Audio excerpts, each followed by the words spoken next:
And Rashid are standing by. Naam, shukran sana Victoria Rubadiri. Kwa kweli kuna mengi ambayo tuyazungumze hapa katika ukumbi wa shareholders, na mimi na Trevor nadhani tutakwenda moja kwa moja kuzungumzia ile masuala ambayo kwa kweli yanakanganya sana wa Kenya, na nitaanza na sehemu ambayo wa Kenya ukimbilia sana panapokuwa na shida, ambapo ni katika majengo ya bunge.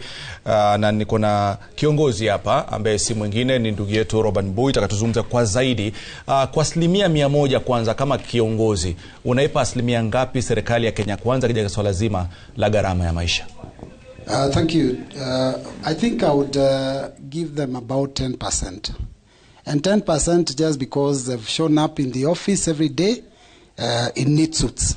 But the reality is that when it comes to issues of cost of living, which was one of the promises that they gave during the campaigns, they have failed this country. Because you see, the first thing that you have to do when you deal with cost of living is ensure that you make sure that disposable income is available for the people.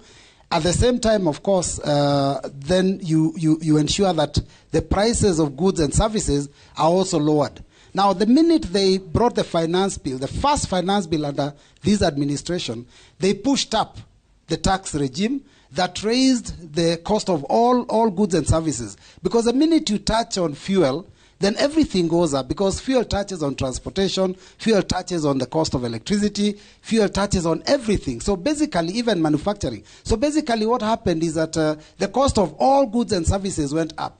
At the same time, the same finance bill, they've gone into the pockets of Kenyans, because everybody with a salary has been affected tremendously by this regime. So they have reduced disposable income.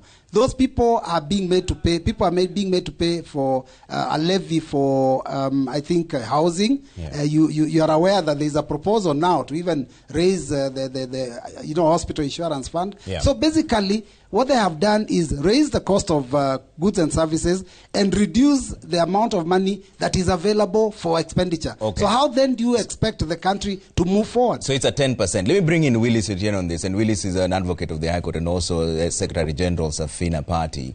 Have